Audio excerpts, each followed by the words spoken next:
I am not a financial advisor. This is not financial advice. Do your own research. Consult a professional investment advisor before making any investment decisions. This show is for entertainment only. Faites vos propres recherches.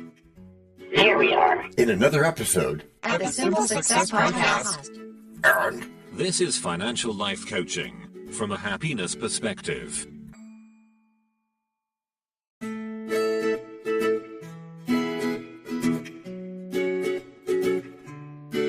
Previously on Simple Success.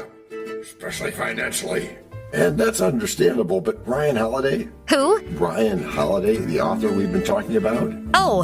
He teaches that accepting a higher power quiets ego and reduces anxiety. And now, just like with a previously on thing on TV, we take you directly to this week's episode. Anything is possible. Welcome to episode 265 of our Simple Success Podcast. In this production, we cheerfully remind listeners that who we allow close to us shapes our character, our habits, and eventually our financial outcomes. That sounds noble, but I've watched friendships fall apart the moment money enters the conversation. And that is exactly why stillness matters first. Reacting emotionally in the moment often causes more damage than the numbers themselves. So you're saying that the pause matters more than having the perfect spreadsheet ready? Yes. Yes, because disciplined communication allows facts and feelings to share the same room without one overpowering the other. I usually feel like one bad sentence can undo years of goodwill. So you're right the first time, because that goodwill is what we call trust. And in both finance and relationships, it compounds slowly but collapses quickly. That sounds uncomfortably similar to how portfolios behave under stress. Exactly. And Holiday... Who? Ryan Holiday, the author of the book that's been influencing us lately, he argues that choosing virtue is long-term harmony over short-term relief. Which is tough when the pressure to decide feels immediate. Yeah, and that pressure increases when money is involved because it represents security, freedom, and sometimes fear all at once. I've definitely avoided conversations just to dodge that fear. And avoidance does feel peaceful in the moment, but it quietly taxes the relationship later. So silence has a cost, even if it feels calm. Yeah, and that's why shared budgeting becomes an act of care rather than control when you're done with stillness. I never really thought of a budget as a relationship tool. Then you need more commands. Rise, dress, eat.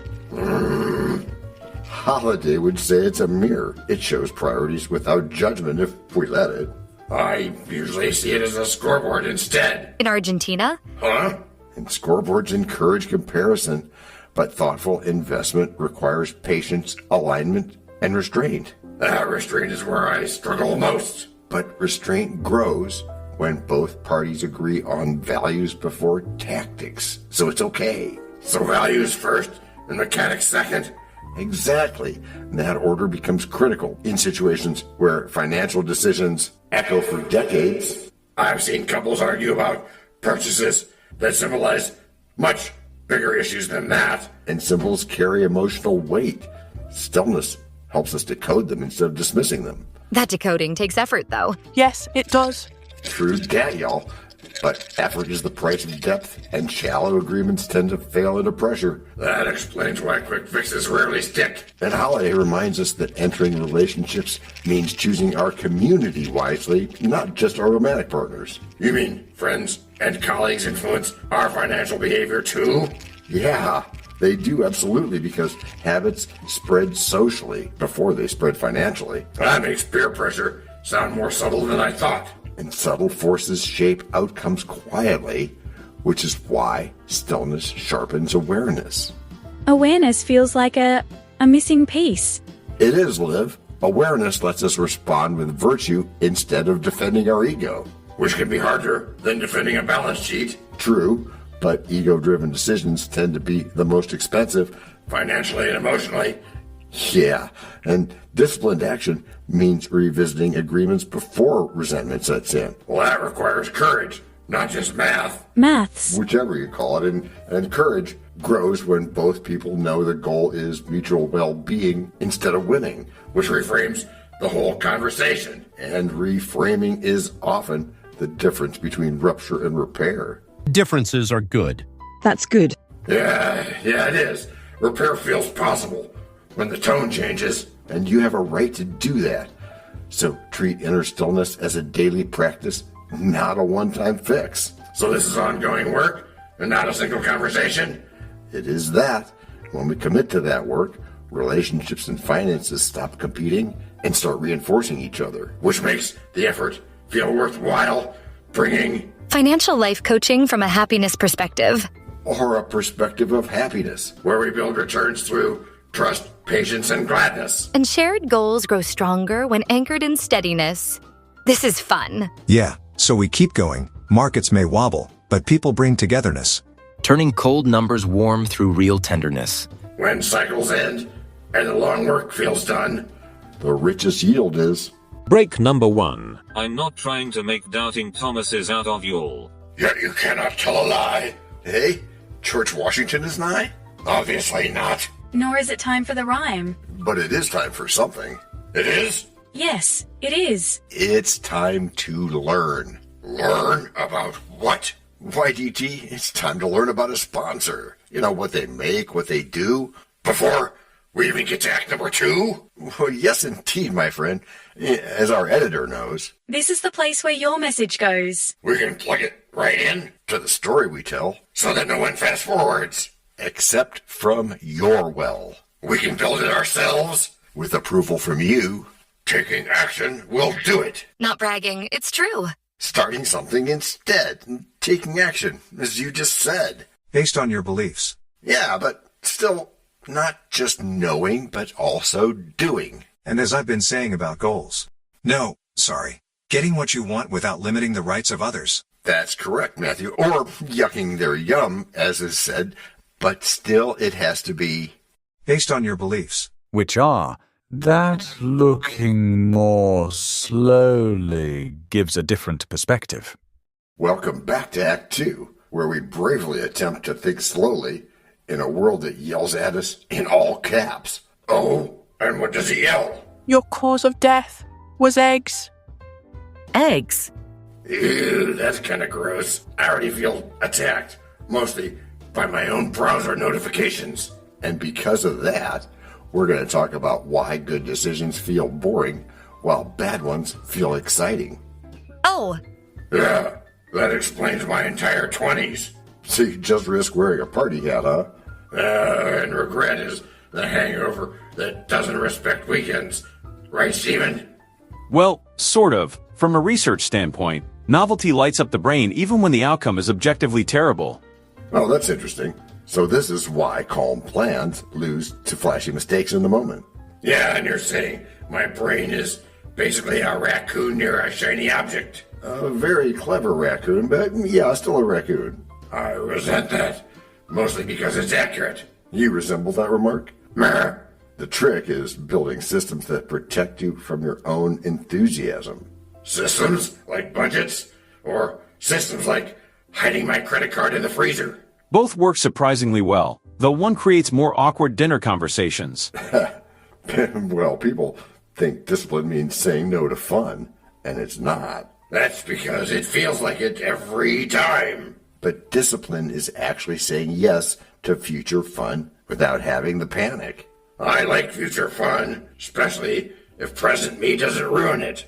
And it doesn't have to. Most financial stress, that's just past decisions yelling at present you, or me, or whoever. So past me should really stop emailing.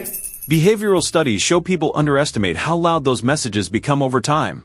Among other things, slowing down can be uncomfortable because it removes the illusion of urgency.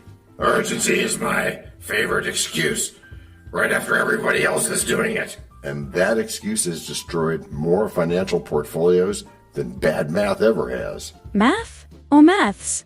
Bad math or maths or whatever at least has the decency to show its work. And thoughtfulness looks like inactivity from the outside, but it's more than that. Which explains why nobody applauds me for not buying dumb things. Social reinforcement tends to reward action, not restraint. even when restraint wins. Right, and this is where patience becomes a competitive advantage. Which sounds suspiciously like waiting while other people mess up. Which can be a really good strategy, learning from their messes for free. Yeah, free. Free is, after all, my favorite price point. As with a lot of people, and confidence without reflection, that's just noise with better posture. I know several people like that. They walk very upright. Overconfidence consistently correlates with poorer long-term outcomes. Ooh, that could be tricky. Clarity takes longer, but it travels further. Whereas impulse sprints directly into a wall. Yeah. Sometimes, but humor aside, the goal is not perfection. Thank goodness for that, because that ship never left the harbor. And that ship has not sailed either. Which is good, since the goal is fewer unforced errors. I would settle for errors that at least had a reason. Reducing unforced errors alone improves results more than chasing upside. Which is why boring consistency keeps beating clever shortcuts. So the tortoise wins, but with better spreadsheets.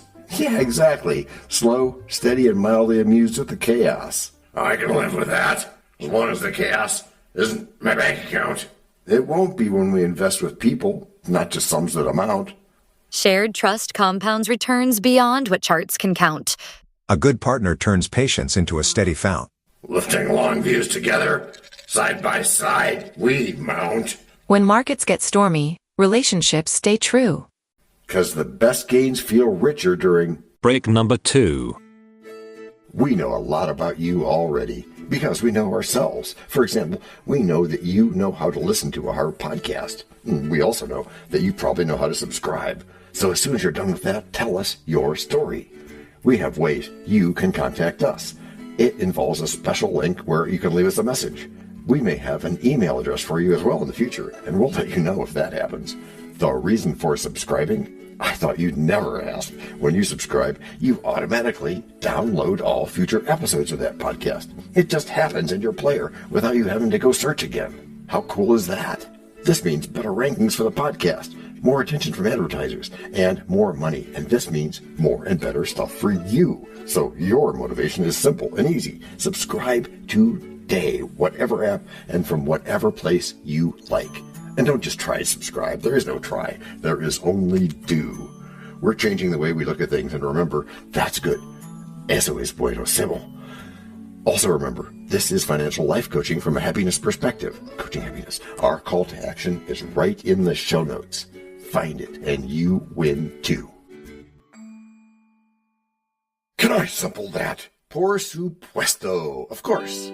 Just simple it. Please make sure your seatbelts are fastened and your tray tables are in their upright position. And make sure simple is a verb like Google is a verb. 我们回来了. That's we are back. Before we go today, let's have a quick thank you to all our emotional support voices. Thank you for having us. Yeah, thanks guys. And to begin our backness this week, let's pretend we planned this ending all along. I planned snacks, which feels spiritually equivalent. I'll give it to you. Much obliged, Mr. Voice of Calm Reason.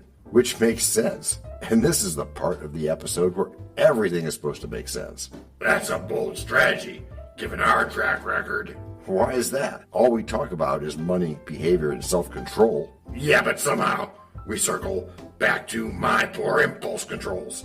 Which is impressive. Sound the general alarm. Yes, because denial usually avoids circles. And we sure wouldn't want that. No, we wouldn't. Especially mine. Mine prefers spirals with theme music. And the takeaway is that progress is quieter than people expect sometimes. So no parade. Just mild nodding and fewer mistakes. Exactly.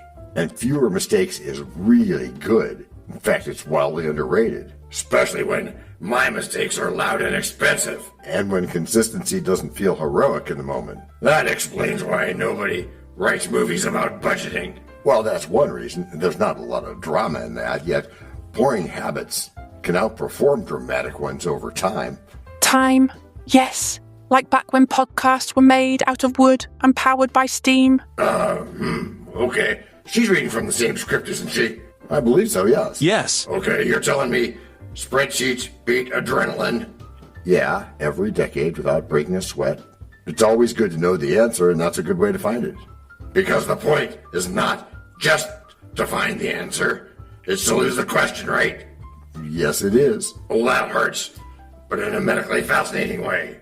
Okay, especially since reflection matters more at the end than enthusiasm does at the start. I started enthusiastic and ended confused, so that tracks. Yeah.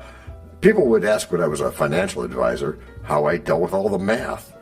But growth is just addition and maybe a little subtraction. It's not calculus. That's right. I subtract bad ideas constantly and still have many left. Like? Financial life coaching from a happiness perspective. Which is a great start, since happiness turns out to be an excellent investment metric. But most people don't consider that. And it's comforting, because joy doesn't crash like stocks. That's right, and the goal was never perfection as much as just being in the game. Thank goodness for that, because I'd have failed the audition. But that's just an attitude. Involvement first, and then we practice getting good. It's direction, not speed. Good catch. I've been speeding confidently in the wrong direction. And awareness is the course correction. So that weird feeling was growth, not indigestion. That is not a medical diagnosis. Please disregard the entire statement. Thank you, Ruth. DT, most people don't need smarter plans.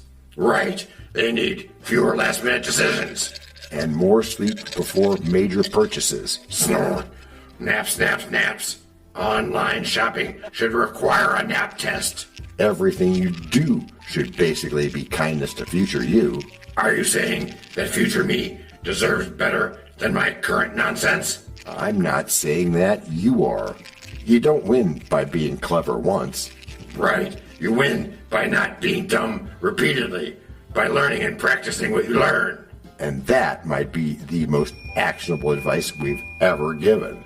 Low bar, but I'll take it. So we end where we should. Slightly wiser and still mildly confused. With fewer illusions and better questions. You have been listening to Simple Success with John Brandy. And snacks, because I planned ahead this time. Which is how you've all gotten good. Gracias por escuchar. Salut. À la prochaine. No robots were harmed in the making of this podcast. No dogs were shot either. This podcast and our other podcast are productions of Little Red Hen Industries. Part of the Sonic Boom Network, where we do the hard work for you. And Rishi helps our hen bake the bread by giving credit to these great people. Techno King, John Brandy. That's me. Alter Ego, Doubting Thomas. And that's me. Fact Checker, Napoleon Bonaparte. Social Manager, Abraham Lincoln. Always on the internet's inner tubes whatever. Media Expert, Augustus Caesar. Psychologist, William James. Sound Designer, Les Paul. Thank you for inventing multitrack. Language Consultant, Leah, the French do-your-own research lady. Cough, cough, cough. Videographer, Ertaman Koshki. Lights, camera, action. Inspiration, many podcasts and other sources and of course Napoleon Hill. Additional inspiration and thanks go to Steve Jobs, Joseph Allen, Charles Darwin, Leonardo da Vinci, Henry David Thoreau, Abigail Adams, Jonathan Livingstone Seagull and the Stick Figure. Quick disclaimer here. Many sentences contained in our podcasts are of a very dangerous length and were performed by highly trained vocal practitioners. On no account should inexperienced life forms attempt to imitate them without proper medical, jaw, and lung supervision. And before we forget, you can also subscribe to both podcasts, join the community, and benefit from many of our techniques, including financial advice, patience, practice, and even podcast production for your ideas. Of course, you'll have to head to the show notes, either on your phone or on the web, to get the links and stuff, and all those clickable links are in the show notes. Hey, Emma, do you, Samantha, and Daniel want to tell us a bit more about this stuff? Sure. The artificial intelligence or AI voices that you hear in our work are offered up by Google, Amazon Polly, OpenAI and ElevenLabs. They don't sponsor us yet, but we love what they do and we just love what AI can do when lovingly crafted. Finally, you can find us through our network. We happily consider guests and consider guesting on other people's shows. That sounds like a really old school computer voice. I'll call it Zarvox. It's definitely not Samantha, or any other modern AI. Yeah, thanks for noticing. And really finally, our music comes from Cube by Ben Sound and from Piano Background by Nick Simon Adams. Thanks also to AI MuseNet, Suno, Audio, ElevenLabs, and Ace Studios. The sound effect credits go to Jackson Academy Ashmore, Canoe CG, Dr. Jekyll, Joe Payne, Everything Sounds, MK Play More Stories, ERH, Sand Emotions, Big Pickle 51, and Just Kidding. Yes, that's his or her name. All on free sound. Also, languages are the bomb.